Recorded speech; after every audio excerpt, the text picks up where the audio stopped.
Jesus talks to the righteous, to the sheep, if you're familiar with that parable, the sheep and the goats. Yeah. He'll say to the sheep, I was in prison and you visited me. I was hungry, you fed me. Thirsty, you gave me to drink. I was naked and you clothed me, and so forth. And they'll say, when? And he'll say, when you did it to the least of these, you did it to me. Yeah. Welcome to Stewardology, a podcast where two worlds collide. In this show, financial advisor Tim Russell and Pastor Drew Gysi are joined by me, producer Tyler Rutherford, to explore the intersection of financial stewardship and theology. Their unique perspectives help Christians and churches understand and apply a biblical framework for everyday financial decisions so Christians everywhere can grow in their walk with Christ through biblical stewardship. Before we get started, we just wanted you to know that the topics discussed in this podcast are for general information only and are not intended to provide specific investment advice or recommendations. Investment and investment strategies involve risk, including the potential loss of principal, and past performance is not a guarantee of future results. Securities and advisory services are offered through Genius Wealth Management, member FINRA, and SIPC. Without further ado, here are your hosts, Tim Russell, Drew Gysi, and Tyler Rutherford. Welcome to the Stewardology Podcast. My name's Tim Russell. I'm your host, and I'm joined by Tyler Rutherford. Howdy. And a very special guest host trying to interview for the best-looking bald man in the Stewardology Podcast, our friend Pete Smith. Hello. So, Drew is he's not with us, and he's I think Pete is trying to see if he can push Drew out. No, actually, just kidding. He's not doing that. Pete is a good friend of the podcast, and also is an author of an upcoming book that either will be released shortly after this episode drops, or maybe shortly before this episode drops, called "Remember the Poor." And Pete and I have interacted over email sometimes, and he actually reached out and said, hey, I'm writing a book, and I'd love to know if you'd be willing to read it and give me an endorsement. So over the, guess it was in December, my wife and I went away for a week, midweek retreat to a bed and breakfast, and I took the book with me and read it over the course of a day and a half, and had some really interesting thoughts related to the book. It's right down the strike zone for what we love to talk about here on the Stewardology Podcast. So I invited him to join us today to talk to us about the topic, Remember the Poor, and share with us a little bit about this book. And my ask to you, our audience, would be if as we're talking about this, you think this might be helpful for you as an individual, I encourage you to go out and purchase a copy of the book.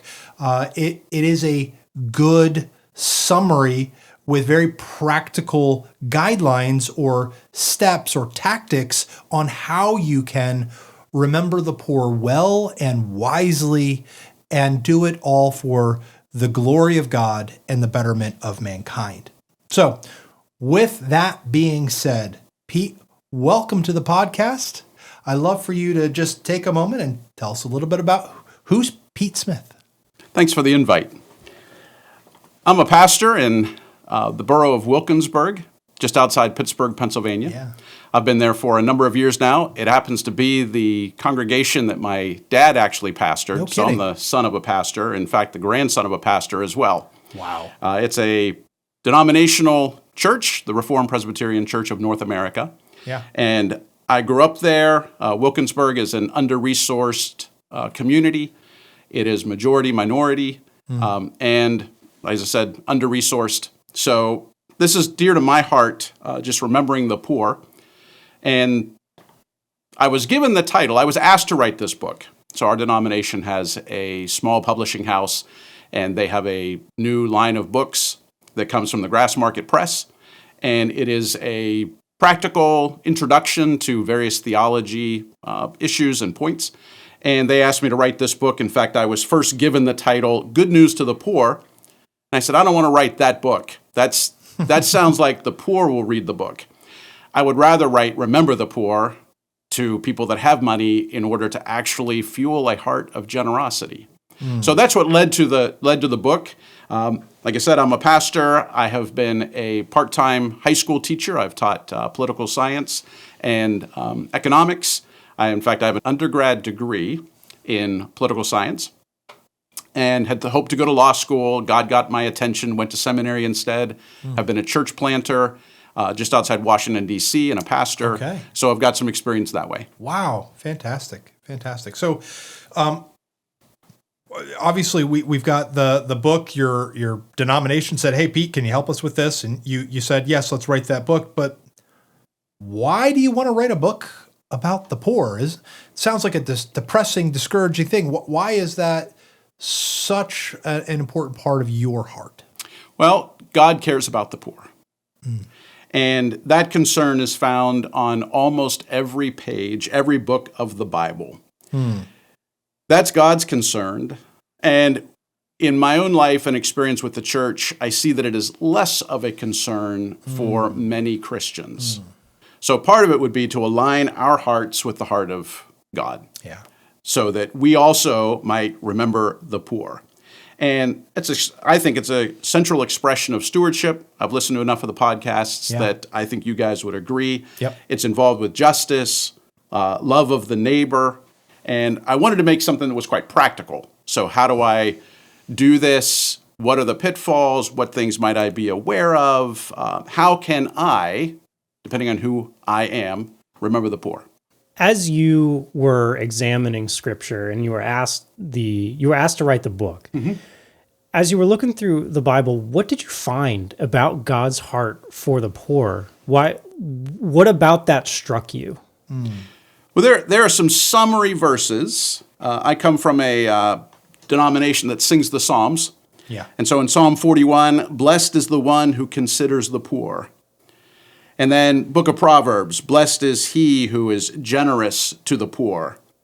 Or Proverbs 19, whoever is generous to the poor lends to the Lord, and he will repay him for his deed. And then the flip side of that, in Proverbs 21, whoever closes his ear to the cry of the poor will himself call out and not be answered. There's a positive, help the poor, and the Lord will see that and be involved in that and bless you. Don't help the poor. Pretend like you don't see them. And when you're in need, the Lord won't hear you either. So those are some of the things, but then even the really practicalness of the law of God. Pay workers at the end of the day. Don't charge interest to the poor. Don't hold his coat as a pledge overnight. If you are poor, you can bring less of an offering. And lots of people make a point out of that when Mary and Joseph present Jesus at the temple. They bring birds, not lambs. They're poor. The whole idea of Jubilee, the returning to property owners the ancestral land, which says there won't be intergenerational poverty. My generation won't necessarily be saddled with the debts and the concerns of my parents or grandparents. I get a fresh start. Things are returned, debts are cleared, and I then start from a positive position for my life. The idea of the Sabbath. Everybody gets to rest. It's not just the landowner, but it's your children, it's your servants, it's even down to your animals. The idea of gleaning. Don't harvest everything. Don't extract all of the value from the field, but leave it for the poor. I've been thinking a lot about what does that look like in an industrial society?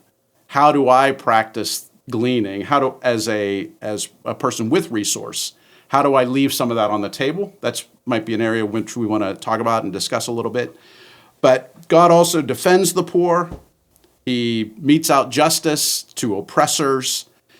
Jesus comes and he says, the Spirit of the Lord has anointed me to preach good news to the poor. So again, you find it all through the Bible in every book, God's concern for the poor. I think it's really interesting because in America we have this idea of what poor is. What does poor look like? And I'm curious, as you were going through Scripture, what did it really mean to be poor? I know during our conversation before recording, you mentioned something about human capital and about how that plays a factor into it. But what is a good working definition, so to speak, of poverty or being poor? Is it all about money? No, it's not, which is why it makes it hard then to define. So I can have poverty of relationships. So think about your own social capital. If you were in trouble, how many people could you call? Clearly, if you have an automobile issue, the guy who normally sits in this seat, you call Drew and he'll have an idea about what to do for your car. And what a resource. Yeah. Well, if you are cut off from relationships, you're poor. Your social capital is almost nothing. You could also be poor on the human capital side. I don't have skills. I don't have a good education. This is what actually causes some people to become poor around Pittsburgh. Pittsburgh was known for steel. It still is, though the steel industry is long gone. So in the 1970s into the 80s, what happens to a worker who has been trained to work in the steel industry and the industry's gone? A 55-year-old worker, he's probably a little too old to retrain for something new. He's going to be poor because the work is gone and his skills no longer align with jobs that are available. So you can have relational poverty, you can have skill poverty, you can actually be short on money when an economy turns Material down. poverty, People do go unemployed, they run out of money.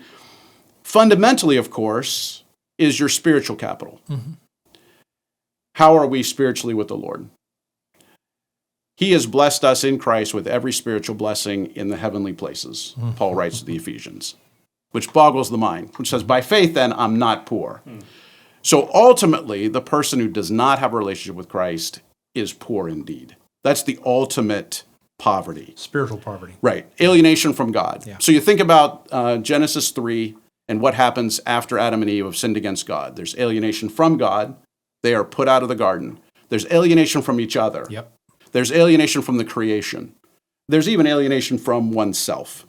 So poverty has all kinds of tentacles that get into all kinds of things. So it's not about money. Money might be the presenting thing, and that's how we think mostly about poor. But I think it's relational poverty that is of far deeper concern. And that's what makes it so challenging then to address. Yeah. So, I mean, I think about myself. I live in the country.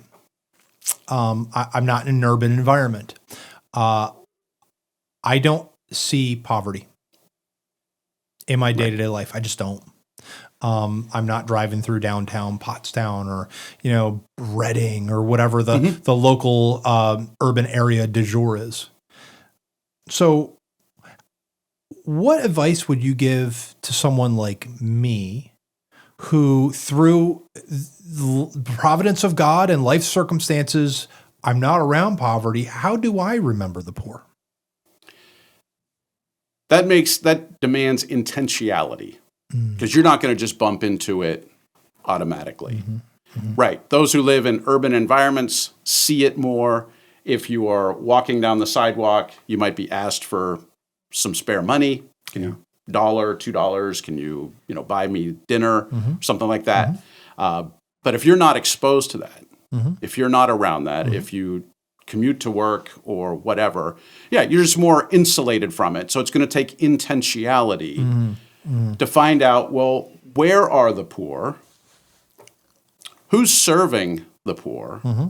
And how can I make that part of my life? Whether it's extra giving or whether it's giving of your time to say, how can I serve? Is there some ministry or nonprofit that's doing work in a particular area that's perhaps not too far from where I live? Could I dedicate some time? But it would start to think about it. You mentioned a quote before we started. Why don't you read that quote? I think it has some bearing to that particular topic. Yeah, this comes from the very short book. If you've never read it, I highly recommend it. One Day in the Life of Ivan Denisovich. It's by Alexander Solzhenitsyn. And he has this quote, "How can you expect a man who's warm to understand a man who's cold?" I go hunting. And I know what it's like to, the last day of extended hunting season was last Saturday. So it kind of gives you a little dating from when this podcast is recorded. But I was out in the woods. It was like negative wind chills. And I'm in a tree surrounded by snow, waiting for a deer to show up, and I could only last a couple hours with all of my snow gear, with the hot hands and the warm feet, things out there. And like, that's my only experience with cold. I've never tried to survive a night in the cold. I don't even know what that's like. And I think that's a particularly adept insight into the condition that I have in not even being able to understand. Is it really that harmful that I don't understand? How does it harm me, and how does it harm them if I don't seek to understand the poor? Help to the poor comes through compassion. I think that's the fundamental motive. Beyond, I'm going to honor God, I'm going to love God by loving my neighbor. I think compassion will move that. Right. So if you don't know anybody who's cold or hungry, it's harder to empathize. Yeah. Or to sympathize with them, to say, well, I have food. Why don't you? So it's Marie Antoinette. The quote has also been assigned to other people, let them eat cake. They have no bread. Sure. Well, let them eat cake. She can't imagine not having resources. Mm-hmm. So I have a pantry. It's full. You have a pantry, likely full. It's hard to think about an empty pantry. It's hard to think about, I don't have adequate shelter. I don't have adequate clothing. I really don't know where whatever is coming that I'm going to need tomorrow, I don't know where that's coming from. So I think it is harmful to at least not experience or to be around people that those are their struggles. And we think, in the United States, are there really people like that? There are. So the fact that you brought up the cold, we had a man that had visited our church when I was in Maryland, and we had an ongoing experience with him. And soon after I had left, discovered that he died in a snowstorm. He had gone out of the emergency shelter to go someplace, maybe to get a smoke or whatever, somehow got lost. He probably was inebriated or something like that, fell down, and died in the night.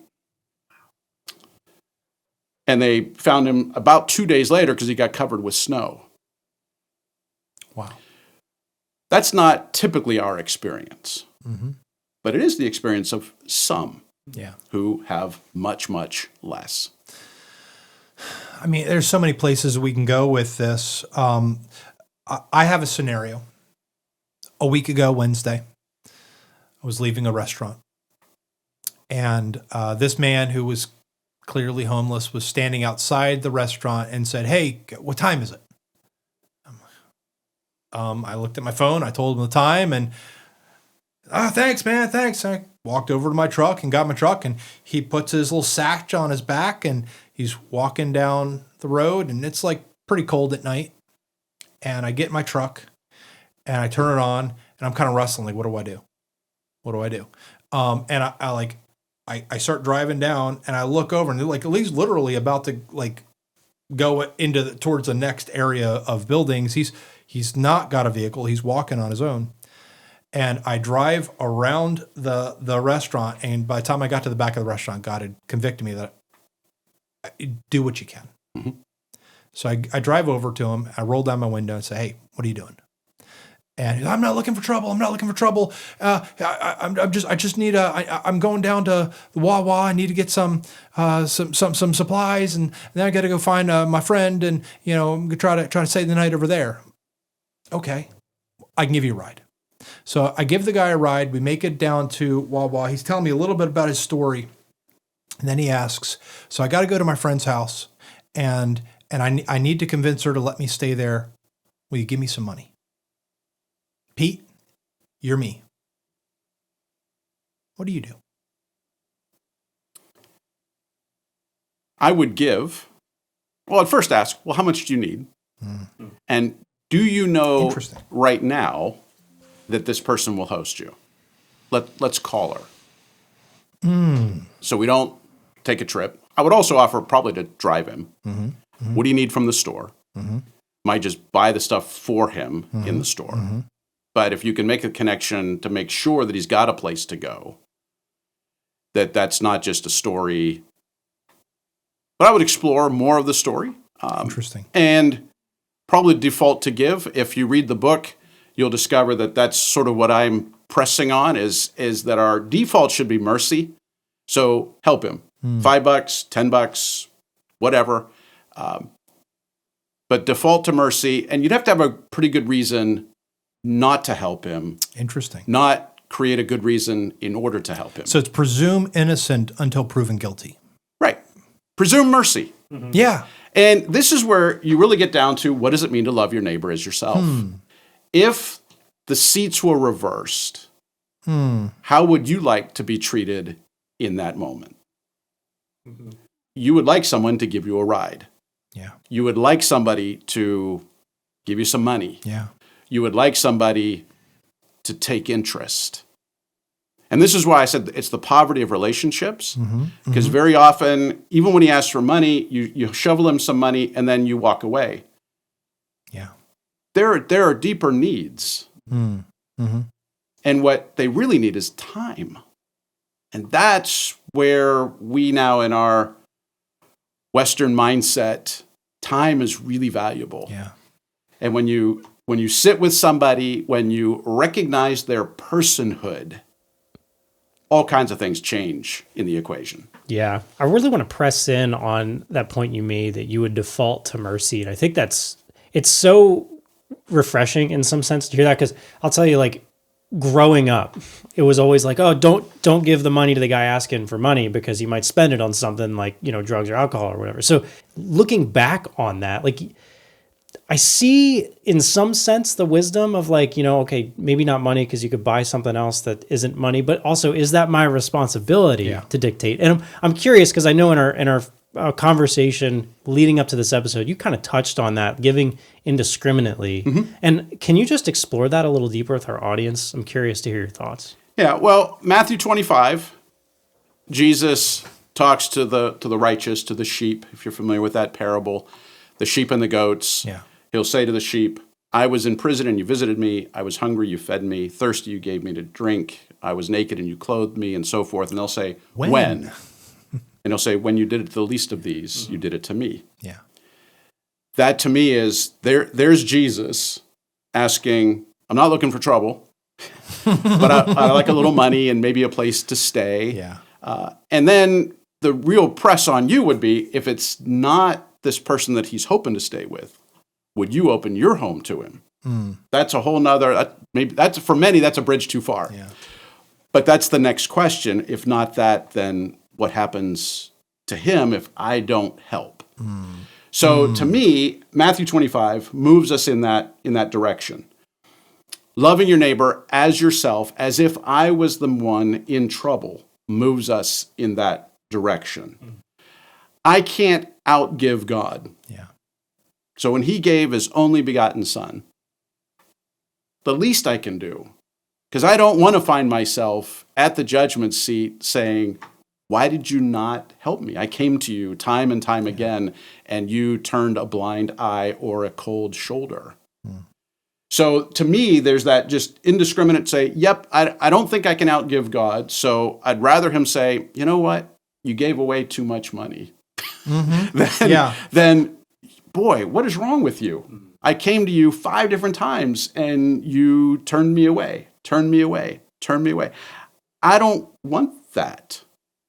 And when the Lord reveals his name to Moses in Exodus, he leads with that. The Lord God, compassionate and gracious. Wow. He leads, that's the beginning character of our God. And I said, I want to reflect that. And I want the Christian church to reflect that. Yeah. I want the church to be known in the world as go there and you can get mercy. And to your concern, well, if I give them money, they're going to spend it this way. In the book, I have a wonderful quote by C.S. Lewis, because he's walking with a friend and he gives some money when he's asked for it on the street, and they're walking further, and his friend looks at it and says, you know he's only going to spend that money on smokes and drink. And Lewis says, right, that's probably what I was going to spend it on too. So the giving also honors the personhood and the agency of the person that you're giving it to. We don't want to be paternal in a bad sense, like, oh, you can't control your money. I have to somehow control the gift. Yeah. I have misused gifts that God has given me. Sure. That doesn't mean he withdraws all of his mercies. So I can also do that. I sometimes remind guys when I do this, by the way, this isn't my money. This is the Lord's money, and I don't know what you're going to do with it. I don't really know if you're telling me the truth, but that's okay. Yeah. You can tell me the truth. I'm still going to help you. Yeah. Even if your intent is to maybe misuse the money, that's on you, and you will give account for that at the judgment. But you don't give an account to me for it. Yeah. I give account to God to give away money when he indicates you should give away money, or you should go talk to this guy and see what he needs. That's my responsibility. It's a different responsibility now for that guy when, hey, you've been given some money. What are you going to do with it? So there are a lot of places I want to go, and I feel torn, but I want to maybe press a little bit more in this area because I think Christians need to wrestle with this. You talk about default to mercy and compassion, unless you know otherwise. One example I can think of in my own experience is I had a season where I was doing a lot of traveling. I was in and out of the airport multiple times, and I was down to the Philadelphia airport. I got off my flight. It's late at night, like 8, 9 at night, and I'm waiting for the van to come and take me to go pick up my car. And as I'm waiting with all of these other former passengers, this guy comes walking up and giving a sob story about, like, you know, I stranded here. I need a couple bucks to get a cab and go, you know, get home. I just need to get home. Can you help me? And I heard a story, and I said, I have no idea if you're telling me the truth. I said this inside my heart. I don't know if you're telling me the truth or not, but I'll default to compassion. I gave him a couple bucks. Thank you. You're the best. Oh, praise Jesus. And he keeps on going. A week later, back at the same airport, wouldn't you know, the same guy comes walking down the aisle with the exact same story. And he comes up to me point blank and tells me the story. I said, I already gave you money for that last week. You're not getting any from me again. And a guy looks at me and laughs and like scurries away because he knows he's in the wrong. He's like, I was a mark. Right. I got scammed.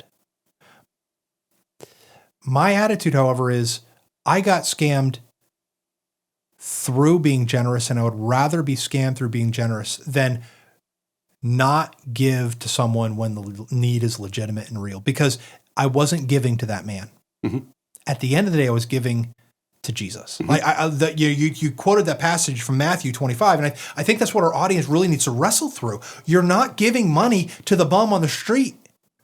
You have to picture that man as Jesus, and trust that Jesus is going to do his thing in his life. John Piper, one of my favorite preachers, and like just a really neat, godly man. I love a lot of things that Piper writes and thinks. And when he interacts with this whole idea of the poor, he's like, look, I walk around with like 5s, 10s in my pocket so that I can get a chance when someone asks me for money. I can say yes, but I'm going to give it to you for some time. I want time. I want to tell you about Jesus. And so his attitude is like, you can use it for anything you want. You use it for some kind of illicit thing. That's between you and God. Right. But I get a chance to show you the love of Jesus Christ in a real and compassionate way. So, you know, that's why I just want to stress this for a minute. Don't worry. Don't be so uptight about the fact that it might be misused or that you might be a mark. You're not giving it to that person. You're ultimately giving it to God. Right. Right. You're lending to the Lord, and he'll repay you. Right. Yeah. So the other way you can cut through some of that you experienced would be the guy needs money for a taxi. You're on your way to your car. You could have said, hey, get on the shuttle with me, and I'll take you where you need to go. They will back off because that's not what they really want. That's right. So again, taking a little time, interact with the need. That happened with my family one time. We were leaving a McDonald's, so we're all in my Astro minivan. I've got 4 children. They're all there. And as we're pulling out, this woman comes up and says, hey, can you help? And I said, what's the need? She says, I need a place to stay. I need some money for a motel room. And my children began to sort of giggle in the back a little bit because they knew what was coming. They knew she didn't know what was coming. And I said, well, no, I'm not going to give you money for a hotel room, but we live less than a mile from here. You're welcome to come stay at my house. And I got this deer in the headlights kind of look like, no, thanks. And she just walked away. And that's what happens. She's not used to that response. Yeah. And I know there are all kinds of fear issues. She doesn't know who I am. I don't know who she is. Yep. It's my house, so there's more comfort for me in doing that. That just scared her. Yeah. But I thought that's what I can offer. I don't have $50 or $60 for one night stay in the motel room, but I have an extra room at my house. You can come use it. I'm curious to hear your thoughts on. I have a couple of questions I'll pack into one, and you can interact with it however you see fit. But number one, defining biblical care for the poor and kind of going down that trail a little bit. Like, what does the Bible say is the best way or ways to effectively care for the poor? And then two, I'm curious to hear your thoughts on how that interfaces or interacts with like the culture that we live in. Like, I know, for example, in the political culture, caring for the poor is a really interesting topic to explore because on one side it wants it done this way, on the other side it wants it done that way, and both of them just seem to not get along, and it becomes a very divisive topic. So I'm curious, how does all of that work in and around each other, the biblical versus the cultural, perhaps? Yeah, and again, there would be a difference in what do you mean by the poor. The parable of the Good Samaritan. There's a guy that's been robbed, beaten up, mugged, left half dead. He's poor in a very different way from somebody that we mentioned before, doesn't have the right skills.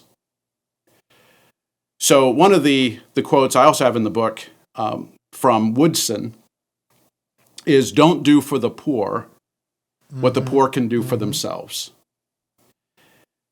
We come alongside them. What do you need? What are your hopes? What are your dreams? I think part of the arrogance of wealth is that I know what you need. I don't know what the other person needs.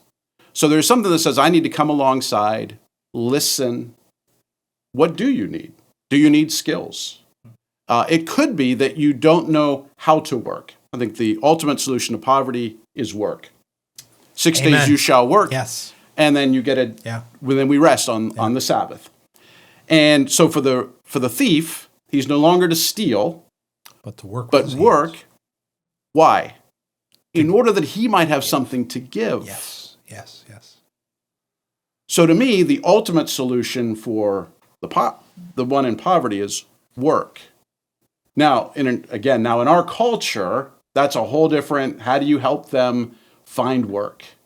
Do we want to just make work? I mean, there's all the stories out of the Great Depression and what the federal government getting involved in all kinds of things like that. This is where gleaning has its roots in the Old Testament to say, right, there is food available. It's out in the field. You're not. Ruth doesn't show up in the book of Ruth. She doesn't show up at Boaz's barn for a handout. She's directed to the field, and she goes out and she works harvesting the grain just behind the harvesters themselves. To me, that's ultimately the solution. But there may be people that grew up without a work ethic. Yeah. They don't know what it's like to be getting up at 5 o'clock in the morning and starting their day and getting in. That just wasn't modeled for them. They learned something different. So maybe they need to learn just the practice of work. There could be guys that don't have skills. So they're good at thievery. Well, you need to learn some new skills. And how do we do that? So churches could do some job training. There are institutes that do that. So again, working with your hands or working with your mind. But it's how do we help them help themselves? Again, a bit like your children. You have children. In the absolute sense, they're poor. They don't own anything. So as parents, we're going to teach them a work ethic. We're going to give them chores around the house, and they're going to learn to contribute to society. They're going to obviously enjoy the blessing that God has put upon your household.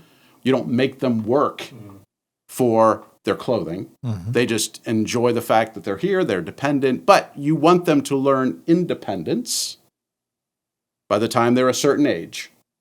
They know how to take care of a car. Yeah. They know how to show up on time, do their homework, get their degree, get their diploma, and then launch into whatever God would have them do for their life's occupation under the vocation from Him. That to me is the solution. Ultimately, there are lots of challenges around that. Like what? Well, how do you fund job training? How do you train for the jobs that are currently available or will be available? Everybody's really concerned right now about AI. I can tell you this, AI is not going to replace plumbing. I don't think it's going to, maybe I'll be wrong, and robotics will take over, but I don't really think that AI is going to displace plumbers or roofers. Or electricians. Contractors. Yeah. I mean, all that kind of work that's going to be needed. We've been taught in the past, get a college degree and that's the way to wealth or whatever. Nope, I don't think so. There's this other line of work that we have, I think in our culture, have denigrated. Yes, absolutely. And somehow we've said that's less than. And I go, that is, when you need a roofer, that is not less than. Amen. And I've been a roofer. I worked as a roofer's helper for a number of summers when I was in college and in high school. And I am glad that God calls people to be roofers. Amen. Because there are times when I need a new roof, I need a new furnace, Yep. and I call up guys and they come and they put a roof on and they put a furnace in because I can't do that myself. Yep. That to me ultimately is how this is the solution of poverty. You work with your hands, so you supply your own need and hopefully have something left over to help then the needs of others. All right. This is called the Stewardology Podcast. I was going to say the Good Steward. That's my book. But there is a chapter that I thought was just absolutely golden in terms of the strike zone for the kinds of things we love to talk about. And you talk just briefly about the parable of the Good Samaritan. And one of the things that you talked about with the Good Samaritan, you have an entire chapter dedicated to breaking down that parable and showing how he did this. One of the things you talked about was what were the things that the Good Samaritan did that enabled him to take the opportunity to show compassion on that man who was attacked and left for dead? So, I'm just gonna open-ended question. How do you look at what enabled him to do what he did? Well, first off, he felt compassion, which is clearly not what the Levite and the priest. They just passed by on the other side for whatever reason. Yep. Jesus doesn't tell that. We could think of all kinds of reasons. Is this guy really half dead, or is he just faking it? Am I going to be the next victim? There might be all kinds of reasons why they passed by. He feels compassion. He shows compassion. I think he felt something in him that moved him on the inside. But he has capacity. I think this is what you're getting to. Yeah. He has capacity of time, because that's one of the reasons we don't want to help. I mean, I'm just going to get bogged down. I have a schedule to keep. Yep. And he takes time out of his schedule to care for the man, put him on his own beast, Yep. take him to an inn, Yep. make sure he's settled. He pays out of his own resources for this. He doesn't call up anybody else. He doesn't call the deacons of his church, which you might on occasion. He addresses it immediately himself because he has capacity. He has some money left over. So in one sense, it's his offering. He has spent less than he made, so he's got some capacity to help this guy in his need. But capacity without compassion is cruelty. Because what that is I have the wherewithal to help you, but I won't. Say that again. Capacity or compassion? No, that's it. Capacity without compassion Is cruelty. is cruelty. Huh. It's what James and John at the end of the scriptures talk about. If you see your brother in need and just say, be warm, be filled, but don't give him anything, how does that help him? How can you see your brother in need and not help him? And how does the love of God dwell in you? I remember when you said that in the book, I had to stop for a minute, and I underlined it, highlighted it, and was like, I got to think about that. And the flip side to that is if I have compassion but no capacity, that's sentimental. That's sentimentalism. It's well-wishing. Yep. I wish I could help, but I can't. I myself am in debt. I have nothing left over with which to help you. That's what he feels. So he has compassion, and he also has the capacity to help in that moment. Two other terms that get mixed in here is solidarity. He sees himself in the plight of the half-dead victim. There's this identity and connection. So that could be me. And again, if the roles were reversed, you would want someone to stop and take an interest and help. Yeah. So he sees himself, he sees the personhood there and says, I'm going to honor the image of God in that person and help. The other thing is subsidiarity. This whole concept that those who are closest to the issue should address it. And that first gets worked out sort of in state and local government. That's the first idea of it during the period of the Reformation. Who should address this issue? In our minds, it would be, should the federal government? No. The neighborhood should address the issue. If it's beyond the neighborhood, then they call maybe on their borough, or maybe they call on their county, and out it goes. We tend to think, let's look to the federal government first. This guy doesn't do that. Subsidiarity says, I'm here, I'm close, there is the need, I have to address it, at least as far as I can. I'm going to do what I can.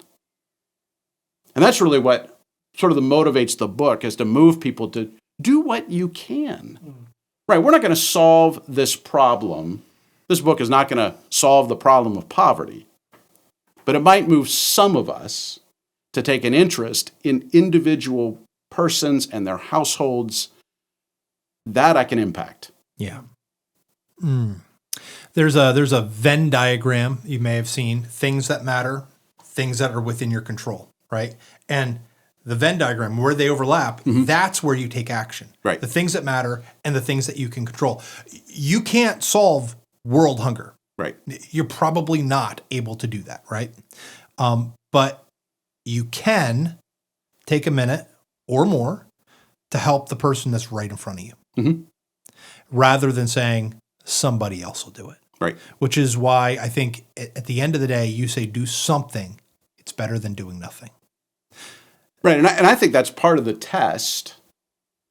I've observed this. I go to a local Aldi, and it seems, I don't know that this is true, but it seems to me that more often than not, there's a guy standing there. It's never the same person, just a person who's there looking for a few dollars. And I've begun to think now, this is the Lord testing me. Will I help? So you carry maybe 5s and 10s, or maybe Pastor Piper does that. I carry dollar coins and $half coins. Interesting. Okay. For the very simple reason that, hey, those are easy to give. And it looks better when I say that's $1, not a quarter, because I think I might just be giving them change. But I always highlight that this is a dollar coin. It's easy to give. I don't have to pull my wallet out, which heightens the level of risk a little bit. Yes. And I don't know necessarily what the paper money is in my wallet. But I know what I'm carrying in my pocket, and it's very easy to say, here's a couple of dollars. And then when I've come out from Aldi, the guy is never there. I only see him on the way in, and I'm thinking, okay, this is, I think, the Lord who's testing my own heart of compassion. Because I'm about to go into the store and spend, I don't know, 50, 60, it's Aldi. I maybe even spend more than that, because they're going to go into that section that they have like this is it. This is the last items. Yep. These are discontinued, or we got these special things. I'm going to buy those. Of course, I can afford to give away $3 or $4 to somebody who might have a need, or invite him in and say, well, let's go shopping together. What do you need? That's huge. So we're getting down to the end of this episode, and I'm curious if you had to put it simply, What do you prescribe as a result of all of this? As we remember the poor, and as we've talked about everything we've talked about today, what is the main walkaway point that if someone's listening to this episode, you want them to remember one thing or two things, what does that look like? Well, that's the title of the book. I want you to remember the poor. Yeah. And that's not just, I'm going to recollect that there's some poor person somewhere. No, remembering is doing something. The Lord's Supper, communion, do this in remembrance of me. Remember the poor is what the apostles tell to Paul in Galatians. The very thing we wanted to do. We were eager to do. That's it. And again, as you have opportunity. And so I know many of us, we don't live around the poor. So that's why it's going to take intentionality. I don't intentionally live apart from the poor, but my money buys me the opportunity to live in a better school district, with better shopping, all those kind of things, and I insulate myself from the need. Mm-hmm. Again, it's not intentional. We don't even think about it. It's just the way it happens. So it's going to take the intentionality of how do I remember the poor? Because I'm told to. Mm-hmm. So I have to then take steps. What does it look like in my community? Who is involved in this? And how do I get involved? So that's really the main takeaway. And to remember that this is the heart of God. Yeah. God wants us to do this. So in our own discipleship, in our own stewardship, when you get to that offerings section, that to me is where, okay, the poor have a claim on that. The early church fathers, they are tough on their listeners and their sermons.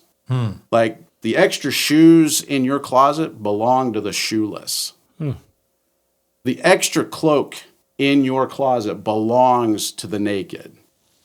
And you are withholding it unjustly. It's uncomfortable for me to even think along those lines. Yeah. But that's the early church fathers' approach. Stuff that you have is not actually helping anyone in that moment. And you think, well, I have way more than one extra pair of shoes. I have way more than one extra shirt. What might the Lord want us to do to divest our stuff in helping? Or your pantry is overflowing. Who has access to your pantry?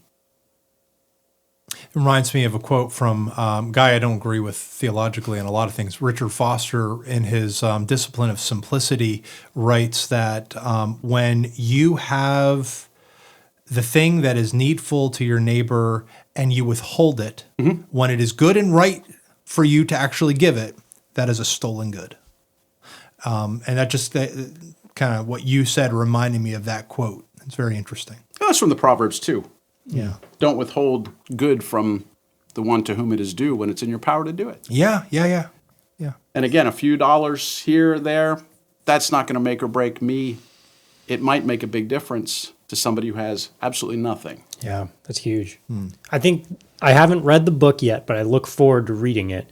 But the one concept that I've really been impacted by just in our conversations is the default to mercy. Because man, I just can't get over the fact that growing up, it was just like instilled in us to like be speculative, right? And to be suspicious. And that's something I got to unlearn, you know, and to go back to defaulting to mercy and compassion.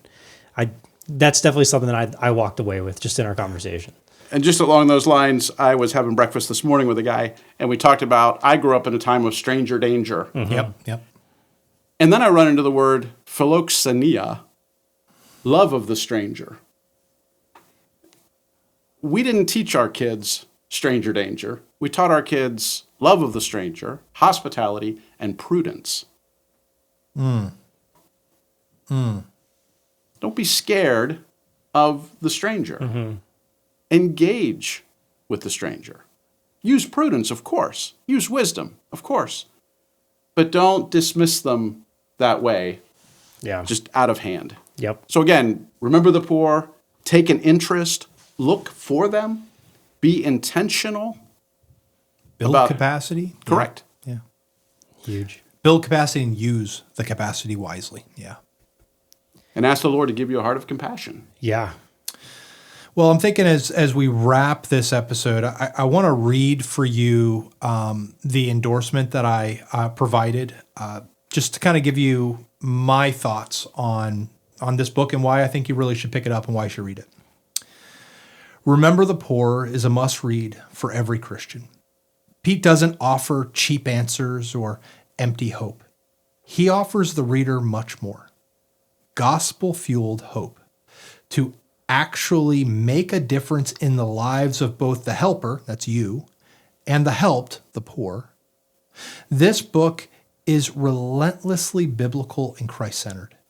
He reminds us that God is on a mission to bring the power of his kingdom into every aspect of human life.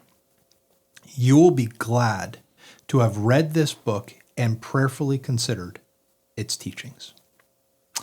So that's what I'd like to leave you with today. I read the book, and as someone who is pretty familiar with stewardship and financial wisdom, I was challenged by this book and encouraged by this book, and I would love for you to pick up a copy too.